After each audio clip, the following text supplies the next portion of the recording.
Good morning, everyone. It's Joker, and today we are back with another slime video, and yet another Beatdown Battle rerun has come out. This time, for the first time, it is the Visions of Coleus rerun, the second anniversary team. Very, very powerful team. It did the most amount of damage we had ever seen at that point in time. And this Beatdown Battle is fun. However, the free-to-play unit, Cleesh, is not as interesting or good as I would have liked her to be. But she is still a free-to-play character, it is still a rerun, and there are missions and you want to max her out and get her done. That way you can at least say you have the only unit we have of Cleesh. So EX2 is not anything to really write home about. She has less than 1,000,000 HP, 838. Her stats aren't super impressive. She gets defense, she nerfs greens, so you really don't want to bring a green team unless you honestly have to. There are ways around that, though. Guaranteed crits, guaranteed pierce, and then crit and pierce resistance. So not really wanting to run crit and pierce. Visions of Coleus was the very first time that the synergy buff was introduced, so they're really banking on you using that. And then she gives herself crit and pierce power and some guard occasionally. So she does end up hitting kind of hard because she's doing guaranteed crit pierces with extra power to it. So you might take a little bit more damage than what you'd expect just based on her basic stats. But because this is a blue stacking stage, we have a lot of blue stacking teams that have come out since Visions of Coleus. So we're going to obviously split this up into part 1 and part 2 because there are blue teams and there are not blue teams that you can use to do this. And it shouldn't really be super uber duper difficult. You just might have to make some random substitutions here and there based on who you have and don't have. Also, because this is an old Beatdown Battle, I will have previously done videos when this originally came out last year, linked in the video description. So if these current meta teams don't work for you, I do have some videos using other older teams that could take this on back in November of 2023. So again, use this as a reference, use the video below as a reference. You should be able to find something that works for you. Should, you know, with air quotes, right? Not everyone can do everything. Alright, we're going to go at hyperspeed because blue stacking stages take a long-ass time, and we kind of know how blue stacking works. So first off, we're going to use the obvious meta Lumi Cleesh, no matter how not so useful she is. Coleus Rimuru, first unit to introduce rainbow orbs, so rainbows and synergies, very powerful buffs nowadays. Blanc, Violet, Jean. Very, very powerful team. Lots of damage output between any three of these single target ladies. It doesn't matter who you nuke with, you're gonna kill. Alright, so turn 1, we need Cleesh for her orb change. It's just that she doesn't have full-on 10% gauge increase across the board. It's alt gauge increase only, which means we're gonna be a bit shy on protection gauge for Lumi on turn 2, and that's one of the reasons why I don't much like Cleesh as a unit, because she's not giving that generic buff to blues. It's specifically only for alts, and while alts are good for this team, I also want stacks of Lumi. Thankfully, turn 2 worked out fairly well, so we could either use Cleesh again, or we could just bring Rimuru in for Jean, or whoever.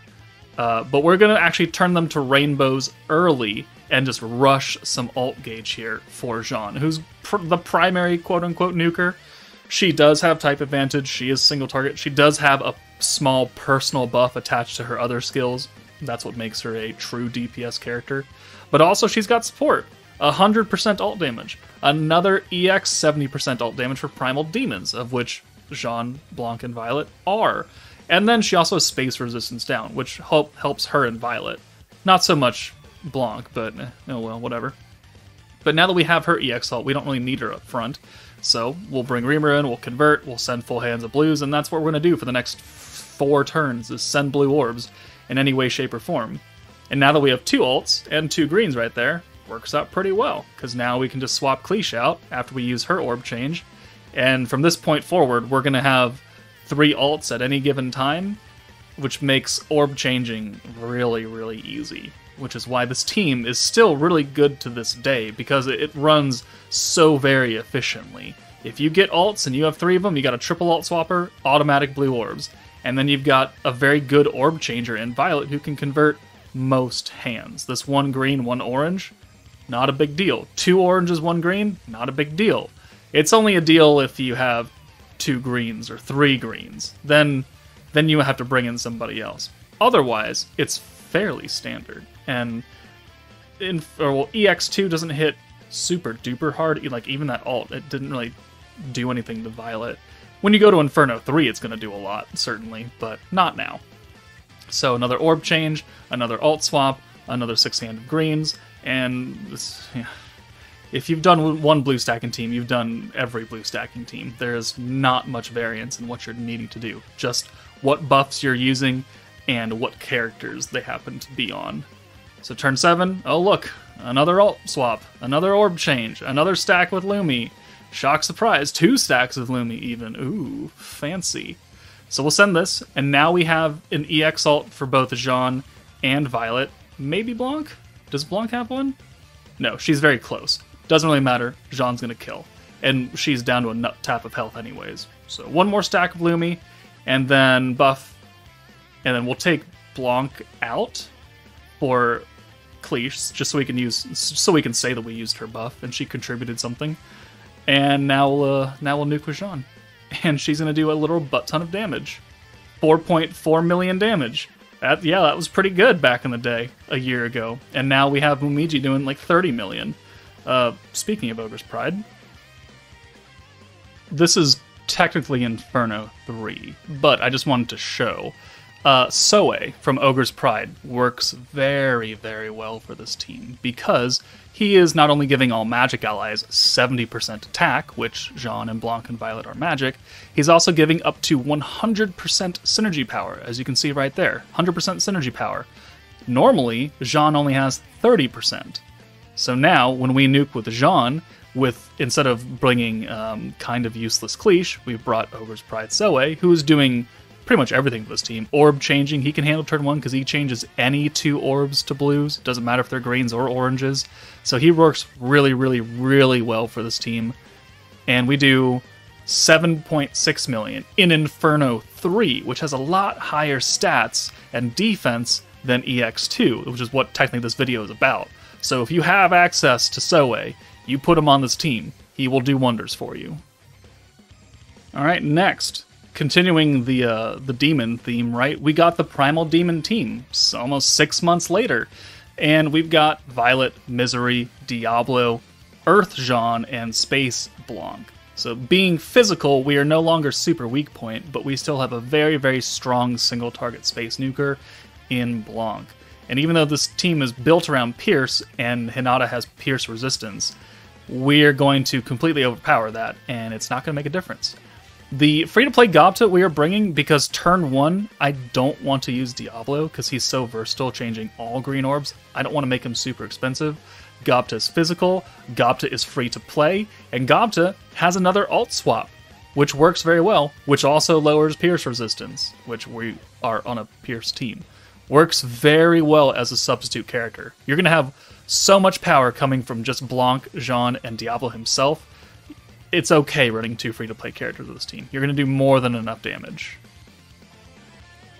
So turn 1, this is why we brought Gobta. We can change the blues without having to make Diablo more expensive, because that was a problem with this team, is that you only had 2 orb changers, Misery and Diablo, and they only changed 1 color. So if you make 1 extra expensive and you get 4 greens and 1 orange, you're kind of fucked. So didn't want to really deal with that. We're going to use Blanc's, free skills, essentially turn 1, because they're free. Gives us extra alt damage, extra pierce power, extra attack, and extra alt gauge on orbs for everybody, which is important. We want a single target alt with Blanc, and we want it quickly, but not too quick, because if you didn't bring Gobta, you only have access to 1 alt swapper. Not very efficient in my eyes, which is why this team, while very good, is a little bit janky. But now turn 3, we have 150 points. Now we can convert willy-nilly, take care of the 1 green, take care of the oranges. Alright, use more stacks of Blanc. The Pierce resistance that Hinata has, we are going to overpower. One, because every time we use either Gobta's alt swap or Misery's orb change, we're lowering Pierce resistance. So eventually we will counteract that, just straight up. And on top of it, Blanc is stacking Pierce power. So if we have 50% Pierce power to her 50% Pierce resistance down, we're going to just kind of equalize it and wash it out.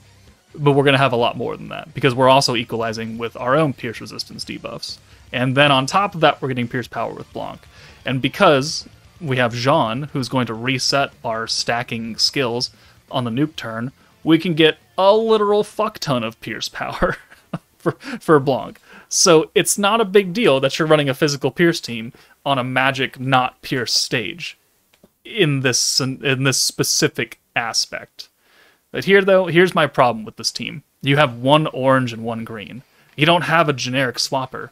You have a person who changes only 3 oranges that are Primal Demon, and a person that only changes greens, Diablo. So we're going to bring Gobta in. And, well, we didn't actually bring Gobta. Yeah, we did. Sorry. We're going to bring Gobta in and do that instead. And now, more stacks. More alt. More Pierce power. More attack. More alt gauge, which is what we want to see. We're already on turn 5. So now, we've done quite a bit of damage to her, all things considered. But look, another full of not blue orb hand. We do have an alt. So now, Gobta, lowering Pierce resistance, alt swapped away. Change the 2 greens with him instead of Diablo, because it's slightly less expensive. And then we'll bring Misery in. She only changes Primal Demon orbs, so Gobta cannot be on the line if he has an orb. We have to take him out if we want to convert them. So now, another stack.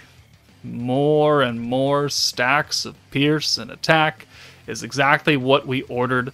14,000 damage through the guard. Fairly good. This is a good hand, though. Why? Because we can still work with it. We could use Violet and then use Misery twice to convert, or we could just use 1 Misery, or don't have to use Misery at all, and just use Gobta's, and then that'll change blues, and then Gobta comes away. We'll bring you in. Now we'll use Misery, and now we'll use the other orb change for Diablo, and then we'll use the other stack for Blanc. And this is turn 7, which means we are coming up on the nuke turn, and we're going to be pretty fine. We're not capped out on points, which is kind of unfortunate, but Jean is going to give us 300. So we'll still be okay. And she's going to reset Blanc's skills back down to 0. So Misery comes out, Jean comes in, we'll use Violet here, and now we use the Diablo buff and the Jean buff, and then the Jean reset. So Diablo buff, Jean buff, cool. We could get away with another use of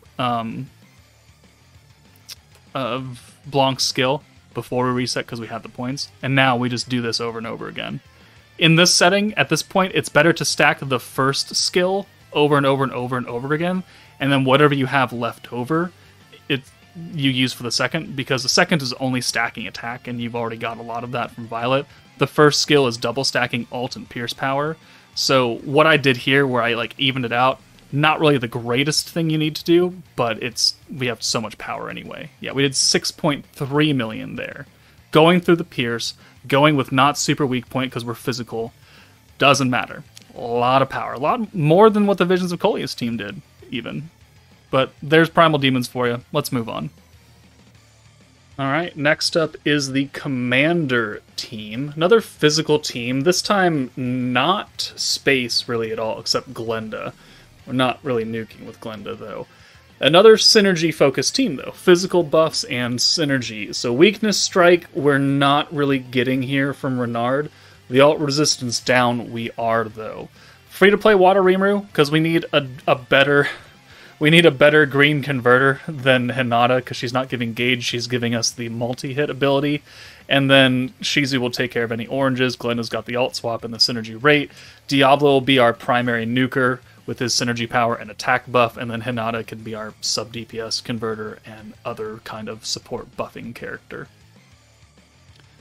Turn 1, and this is, again, why we brought Rimuru. The same reason why we brought Gobta for the last team, is that they both work very, very well for this. And you could very well bring Gobta for this team as well, if you don't want to bring Rimuru, because you want an all-physical team to help with the EX boards. Like, that's certainly an option for you. And then we get a pretty good Hinata hand turn 2, and now we have 2 stacks of Renard. Again, the Weakness Strike only would help Glenda, who is not a damage dealer on this team. She just happens to be physical. So Convert, we get the multi-hits, which, you know, are just a gimmick that don't really help us all that much. It does chip away at her health a little bit more. We're not really going to have an issue with that, though. 150 points, we've got a lot of Hinata orbs and no Diablo orbs at all, which is kind of an issue. So we're not going to use Hinata here. We'll just bring Rimuru in, use his self-convert, send him away for Glenda, and then we should be able to use the Lord's Ambition skill. And that will help alt-rush Diablo. Or we don't do that. We should have done that, but I didn't do that. Well, oversight for me. We use that eventually, though, because we continue to get 1 orb the entire way through. But we can alt-swap with Glenda now. We have a lot of Hinata. Alright, fine, whatever. Bring Rimuru in again, or use Hinata. That works too. And then we'll just bring Shizu.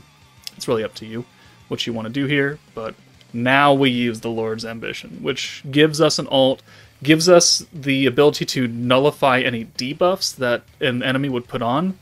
Not that Hinata actually does that at all, but hey, it does help us alt rush.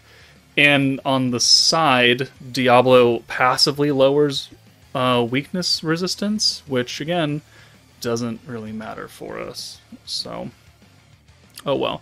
Rimuru can convert using either one of his skills. We'll bring Glenda in, we'll alt swap away, and then we will continue to alt rush with Diablo because we continue to not get orbs for him. So at least he has that ability in his back pocket where if you get terrible RNG, you could still get his alt reliably. You just need to spend some points for it. We finally got 1 orb. And, you know, not just including his alt orb. And it's only turn 6, which means that we're going to get it. Not this turn, but next turn, because we're going to send a full hand of blues, and we will get very close to his EX alt here. Not quite, but close. We'll use Rimuru, self-convert, then we just need that 1 orange changed, which Shizu will take care of. A lot of points for 1 orb, but it is what it is. And now, yeah, close to an EX alt. But now we're guaranteed it, because we're going to send at least one more blue, and we actually get 3 orbs for him now. Well, 2 plus his alt. And this ensures that we are going to get his EX alt now at this point. And we already have an EX alt for Hinata, because all she did this entire time was steal Diablo orbs. So convert and convert. We'll bring Glenda in, we'll alt-swap away, we have plenty of points, we don't need to use the Lord's Ambition anymore, because apart from alt-rush, it does nothing for us, and we've got a double stack of Renard, who can put some extra alt resistance down.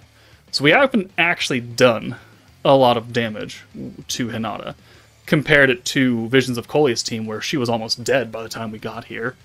But we're going to have 2 separate EX nukes, which is going to do enough damage. So buff, buff, and buff. We used the Glenda synergy buff already, so we have that activated. And now, after Renard, we can just go ahead and send these 2, and we'll be hunky-dory. So Diablo, Hinata, I don't think Hinata has any other alt effect. So Diablo, 2.2 million, which is enough to kill. Even from her high HP status right there. But there's the commander team running free-to-play Water Rimuru. Works fairly well. Maybe not as well as the others, but still pretty good. Alright, the final team for this video is yet another blue stacking team, Ogre's Pride, the most recent blue stacking team, and it's got plenty of power. So Benimaru, Soe, Violet is here for orb changing. You don't have to bring Violet because Shuna has her own magic buff. I just bring Violet because she's very good for this team. If you want to bring just a different orb changer in general, certainly you can. You could bring like EX Guy or Megamine if you have her, or just a free-to-play orb changer, really, at that point. Elmesia, you know, luxury unit, but works very well because we're nuking with fire characters. Momiji has the big-time buffs, but she's AoE, which doesn't really make a difference. And then Shuna has the triple alt swap, her own personal magic buff, and the weakness strike, which doesn't really matter here. Okay, so what made Soe so good for that clip I showed earlier with him on Visions of Coleus still rings the true same here, because he's on his actual team. He can change those 2 greens. He could have changed 2 oranges. It could have changed 1 orange and 1 green to 2 blues. Really, it does not matter. That's why he's so very versatile and good at what he needs to do. And he's buffing a magic team. That's synergy focused. Excellent. Visions of Coleus was that. Ogre's Pride is that. Frickin' Space Millum is that, if you want to do that, I guess. But at this point, we've seen now 3 other clips of blue stacking teams. I'm not going to make you sit here and watch this. We know that Momiji has a ridiculous amount of power behind her, so we don't need to sit here for 8 turns to watch us do the same thing over and over and over and over again. We've been doing that for like 18 minutes already, so let's just go ahead and skip ahead. We're going to get 3 alts here, which means 3 guaranteed orbs that are blue when we use the Shuna alt swap next turn. So let's just go ahead and skip to turn 7. Yep, alright. Oh, look, an orb change. Ooh, Almesia's in. Sure, why not? Let's do an alt swap for funsy onesies.